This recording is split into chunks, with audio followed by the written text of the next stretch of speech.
एक समय की बात है, एक छोटे से गांव में मीनू नाम की एक प्यारी सी लड़की रहती थी। मीनू को कहानियां सुनना और सपनों की दुनिया में खो जाना बहुत पसंद था। एक दिन उसकी दादी ने उसे एक जादुई पेड़ के बारे में बताया जो उनके गांव के पास के जंगल में था। दादी ने कहा, वो पेड़ अपने पास आने वाले हर बच्चे की एक इच्छा पूरी करता है। मीनू की आंखें चमक उठी। उसने सोचा, क्या सच में ऐसा पेड़ हो सकता है? मुझे इसे देखना ही होगा। अगले दिन मीनू ने अपने दोस्त मोनू को भी साथ चलने के लिए कहा।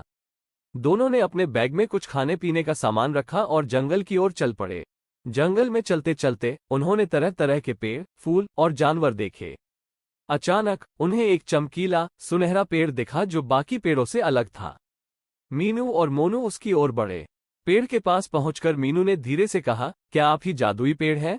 तभी पेड़ की शाखाएं हिलने लगी और एक मधुर आवाज आई, हाँ, मैं जादुई पेड़ हूँ। तुम लोग अपनी एक एक इच्छा मांग सकते हो। मीनू और मोनू दोनों बहुत खुश हो गए। मोनू ने सबसे पहले अपनी इच्छा मांगी, मैं चाहता हूँ कि मेरे पास एक जादुई किताब हो जिसमें हर दिन नई नई कहानियां हो। पेड़ ने अपनी शाखा से एक सुनहरी किताब निकालकर मोनू को दे दी। मोनू की खुशी का ठिकाना नहीं रहा। अब बारी थी मीनू की।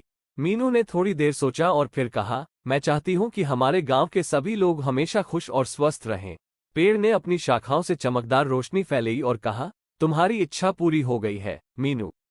तुम्हारे गांव के लोग हमेशा खुश और स्वस्थ रहेंगे। मीनू और मोनू ने पेड़ का धन्यवाद किया और खुशी खुशी गांव लौट आए। जब वे गांव पहुंचे तो उन्होंने देखा कि सभी लोग खुश और स्वस्थ थे। बच्चों के चेहरे पर मुस्कान थी और बूढ़े लोग भी खुशहाल और सक्रिय थे। मोनू ने अपनी जादुई किताब से हर दिन मीनू को नई नई कहानियां सुनाई और मीनू ने हमेशा अपने दिल में जादुई पेड़ और उसकी शक्तियों की याद संजोए रखी। अब मीनू जानती थी कि सच्ची खुशी दूसरों की खुशी में ही होती है।